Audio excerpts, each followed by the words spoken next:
vamos lá.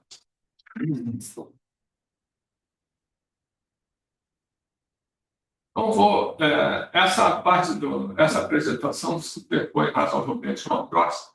Então, eu vou até essa parte de evidência do Bragg aqui, eu vou falar relativamente pouco, porque na outra apresentação é mais bem explorado. Então, aqui a gente vai se concentrar mais na ideia genérica do que é Bragg. Tem alguns surveys aqui de Bragg que são bastante interessantes. Esse daqui, o primeiro deles é bem interessante. Esse também, de novo, dobrou o número de citações, mas esse é um survey interessante. Com frequência, Bragg é classificado como uma forma de prompt engineering. Então, naqueles sites lá que eu comentei com vocês sobre técnicas de prompt, tem lá um cantinho que fala de Bragg. Um LangChain, finalmente tinha na documentação dele também tratamento de Bragg. Se vocês entrarem lá, não existe mais isso. Um exemplo de Bragg que tem do LangChain, na verdade, está associado a DPagent, esse IP aqui. O último paper que eu vou comentar com vocês, esse aqui que tem um grande citações, onde é que essa ideia foi introduzida? Muito antes de GPT-3, na verdade. Para ser franco, eu acho que foi na mesma conferência. Tem que olhar se foi no Neolibs de 2022 que os dois papers foram apresentados. Mas, enfim, isso aqui é só uma questão de história. Então, qual é a motivação do Bragg? Por isso, todo mundo fala que o Bragg resolve o problema. É que, como eu falei, uma LLM é limitada àquilo que ela foi treinada. E, às vezes, ela começa a produzir respostas fora do contexto que ela foi treinada. Ou seja, produz respostas erradas. Como tudo em inteligência artificial, dá-se um nome bonito para isso. A gente diz que a LLM alucinou. Alucinou coisa nenhuma, ela produziu uma resposta errada, ponto final. Então, vamos dar nome aos nomes. Como é que a gente resolve essas coisas? Tanto da limitação do ponto de treinamento, quanto evitar que ela produza respostas erradas. Aí é que entra a ideia do Retrieval Augmented Generation. Né? Então, a ideia é bastante simples. Tem um painel que mais ou menos exercita o ciclo inteiro. Eu vou entrar um pouquinho mais de detalhes sobre essas coisas. Você primeiro pega os documentos que você tem, sei lá, 1 milhão de documentos que são proprietários. Você tem certeza que nenhuma LLM viu aqueles documentos, que você não deixa ninguém ver os seus documentos sem estar autenticado. Então, a gente faz uma gracinha aqui, que é picotar esses documentos, e cada picote do documento a gente transforma num vetor e guarda isso num banco de dados. Então, esse banco de dados aqui, ele guarda um monte de vetores que são representações de pedaços dos documentos. Bom, quando alguém te dá uma resposta, essa resposta pode não ter nada a ver com o texto da LLM. Então, você chega e diz o seguinte: vou pegar a pergunta e fazer o mesmo processamento que eu fiz nos documentos. Eu vou pegar a pergunta e transformar a pergunta num vetor. Daí, vou pegar o vetor da pergunta e comparar com os vetores dos pedacinhos de documento. Isso é um banco de dados específico que faz no Vector PKV. E aí você traz pedacinhos de documentos que são próximos do pedacinho da pergunta. O que significa próximo? Aí você tem que decidir qual é a função de semelhança entre os vetores. Todos são vetores, né? Aí você pode usar semelhança de cosseno, você pode usar outra coisa qualquer, distância euclidiana, para medir a semelhança entre os vetores. Qualquer banco de dados desse vetorial, ele tem uma coleção dessas métricas próprias. E aí, você pega aquilo que você trouxe daqui, que é próximo da pergunta, e injeta na área de prompt. E passa para a LLM o que você trouxe daqui, que é semelhante à pergunta, passa a pergunta em si, e a LLM deve produzir uma resposta combinando esses pedacinhos aqui. ela pode usar os pesos internos dela para costurar melhor esses pedacinhos de documentos. Ela pode decidir responder por conta própria. Os pedacinhos de documentos serviram para nada. Serviram só para governar, para indicar para ele mesmo para onde responder. Mas então, a lógica é: a gente tem dados, informação que não foi exposta para uma LLM. Então, a gente faz esse tratamento aqui. Então, na hora de responder uma pergunta, você busca o que é parecido com a pergunta e usa a LLM para costurar essa resposta. Isso é prático, isso daqui é prático, bem usado. Essa ideia, na verdade, é antiga. É desse paper que eu comentei com vocês, que é mono, que é pitado aos montes aqui. Né? Você vê que daqui para cá não chega a ser 3 vezes, mas depois vezes meio. Esse pessoal aqui inventou exatamente o que eu acabei de falar, sem usar LLMs. Hoje em dia, isso aqui seria a LLM, isso aqui seria o Vector Database, isso ali seria a pergunta. Eles não fizeram isso. Eles tinham um Vector Database, pegavam a pergunta e esse NPix usavam um produto interno para medir a semelhança da pergunta ou do vetor que representa a pergunta, isso que eles fizeram, ao vetor que representa a pergunta, para comparar com os pedaços dos documentos. Aí passavam isso tudo por um modelo, um sequence-to-sequence model, que eles treinaram.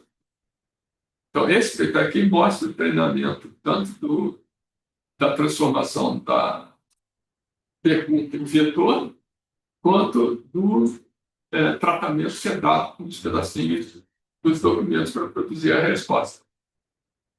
De novo, aparece aqui, imagina nós. Então, no fundo, o que esse troço azul aqui, que hoje seria LLM, faria é pegar o que há de comum, essa ideia de marginalização, do que foi recuperado para produzir a resposta. Esse é exatamente o mesmo fluxo que eu acabei de descrever para vocês, só que não tem uma LLM metida no meio do caminho. Tá? Foi esse pouco aqui, né? Bom, então, voltando atrás um pouquinho, vamos explicar um pouco melhor isso tudo que eu falei. Tem 3 partes básicas no VERB: indexação, recuperação e a produção da resposta. E aqui entra a LLM. Aqui não entra a LLM, isso aqui é um Vector Database. A recuperação também não entra a LLM, isso aqui é parte do Vector Database que faz para você.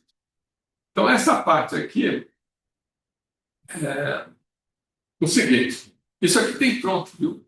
Eu só estou explicando para vocês, mas isso tudo tem pronto. Tá? Então, você vai pegar LangChain aqui, esse pedaço do site do LangChain explica como você faz isso usando LangChain. Tá? Então, você vai pegar os seus documentos, aqui dentro explica como você recursivamente pega os pedacinhos de documento, e tipicamente você faz os pedacinhos superpõe. Não é pega um pedaço do seguinte, não. Você quebra o documento e tem uma certa superposição entre os pedacinhos do documento. Então, esse é o passo do display, que tem aqui pronto. Aí você transforma os pedacinhos em vetores. Eu já comentei isso em alguma hora lá na primeira aula.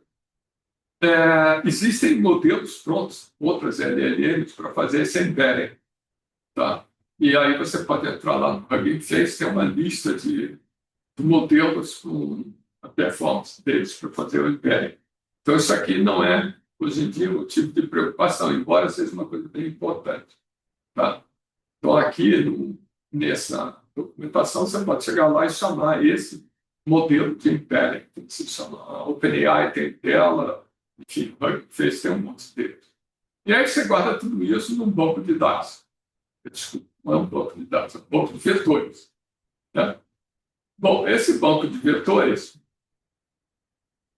tem que resolver 2 problemas dentro do banco de dados, dentro do banco de vetor. O problema de indexar dados do vetor e acha um vetor, os vetores que estão lá no banco próximos desse. não é fácil. E depois recuperar em si. Bom, como é que esse negócio faz? Esse troço de dar um vetor procurar outros vetores próximos dele, pense no Newton de approximate nearest neighbor. É como se você tem um espaço vetorial. Dentro desse espaço vetorial, a consulta virou um vetor.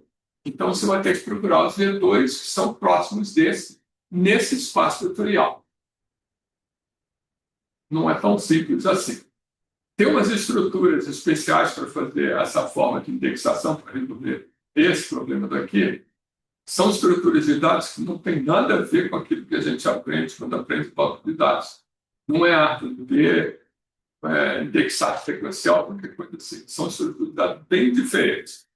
Uma dessas é bem divertida. Essa com esse nome estranho aqui vem da ideia de product quantization. E a ideia é que essa estrutura de dados, na verdade, foi inventada para indexar imagens. E a ideia deles era bem intuitiva. Esses pontinhos azuis aqui são vetores ou imagens vetorizadas. Isso aqui está em 2D. Então, esse aqui forma um cluster. Esse aqui outro cluster, aqui tem um cluster. E aí você pega o centroide de cada um desses clusters. O centroide é o pontinho vermelho. Bom, o que isso aqui ajuda? Seguinte gracinha. Se você pegar um vetor, por exemplo, esse vetor aqui são 1024 palavras de 32 bits. Aí eu vou quebrar eu vou ler o que está escrito aqui, tá? Vou quebrar esse vetor em 8 partes. Então, vão ser 128 palavras de 32 bits. Cada coisinha dessa daqui é um pedacinho daqui com 128 palavras de 32 bits. Tá? Bom, aí eu vou pegar esse cara daqui e vou ver aonde é que ele aparece no espaço vetorial. Nota que a imagem é esse vetor, são esses vetores menorzinhos. Então, esse cara daqui é próximo, digamos, desse centroide aqui. Esses centroides são uma espécie de catálogo de centroides, índice de centroides, de 0 até, digamos, 128 desses centroides. Então, cada uma desses vetores vai virar um índice de um centroide. Então, no final das contas, se eu tiver 8 bits para representar todos os centroides, né? 156 centroides, esses verdinhos aqui ocupam 8 bytes. Então, isso aqui é uma maneira de comprimir um vetor de 4.096 bytes em 8 bytes. Então, isso aqui, na verdade, essa Product Quantization era uma técnica de compressão de imagens. E esse pessoal aqui, IA, inventou essa maneira de indexar os vetores. Então, todo banco de dados, todos esses bancos de dados aqui, esses bancos de dados aqui, implementam essa estrutura de dados aqui. Esse diretório aqui fica em memória principal. Tá? Funciona extremamente bem, por incrível que pareça. A outra estrutura de dados que é muito usada é NS.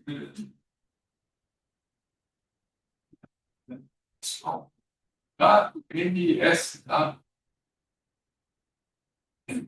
NSWC, Network Small Group, não sei o que é.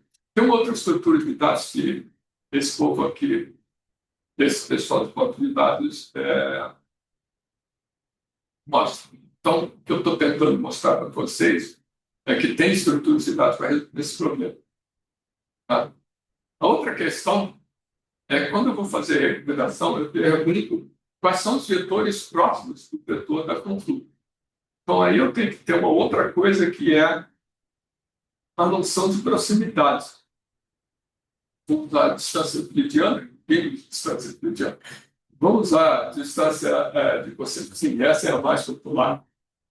Esse site aqui é bem interessante, porque ele tem esse site só tem gráfico. Então, ele tem assim, sistema fulaninho de tal, nesse benchmark aqui, com essa métrica, tem esse desempenho.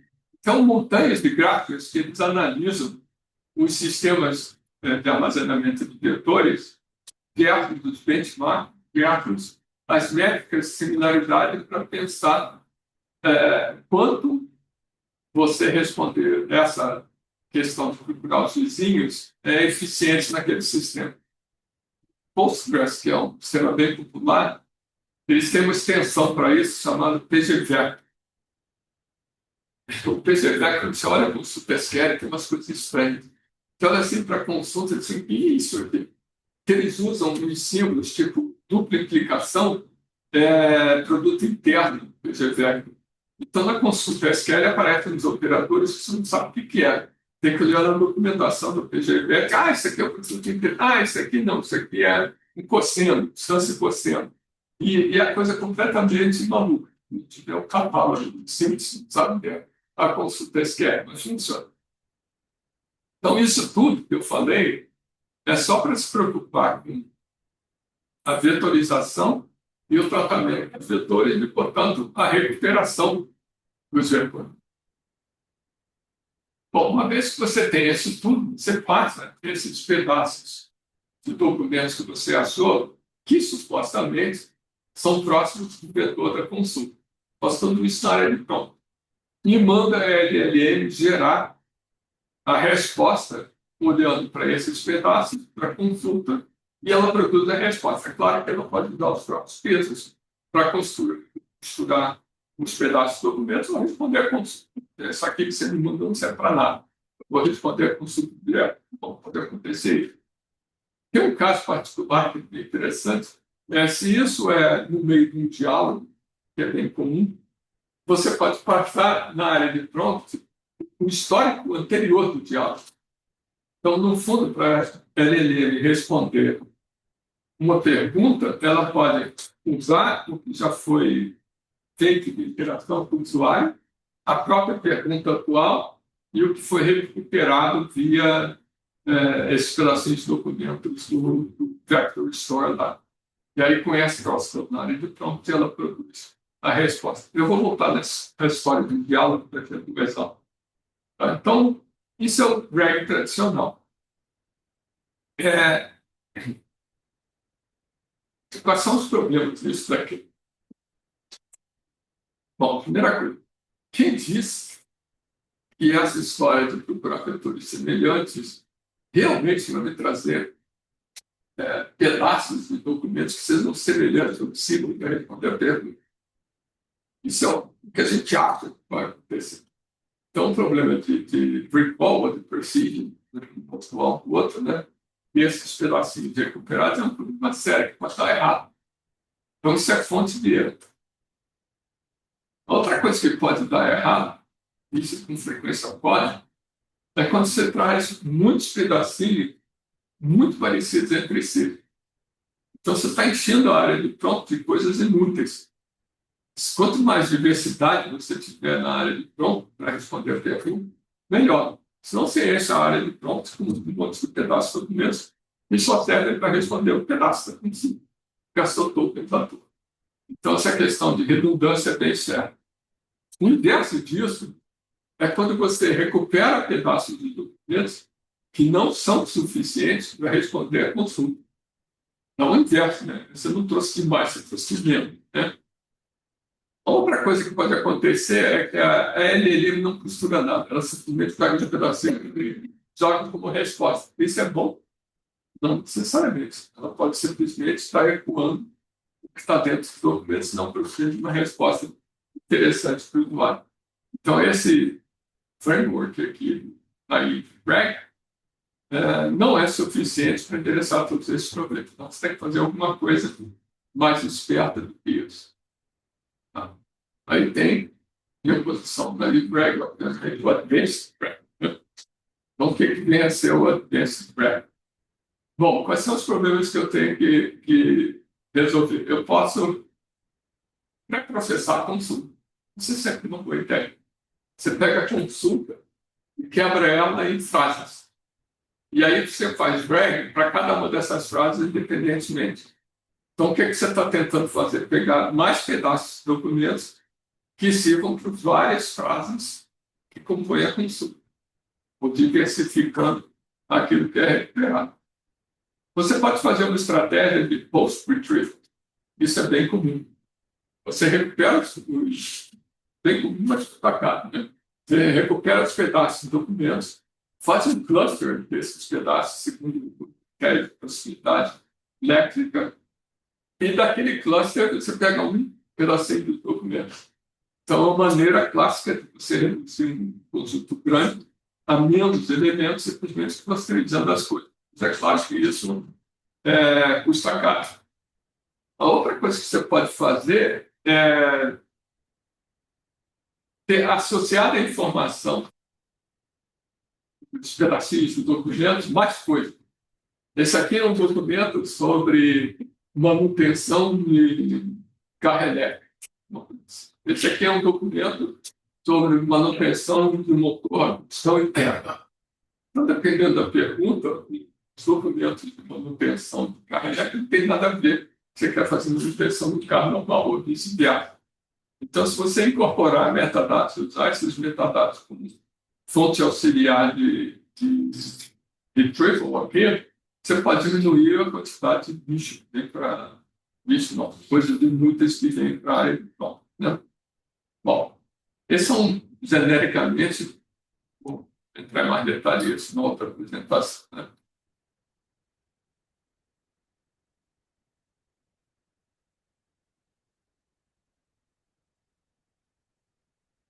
Esse outro, esse aqui vale a pena comentar. O que eu usei, na verdade, na outra apresentação é melhor.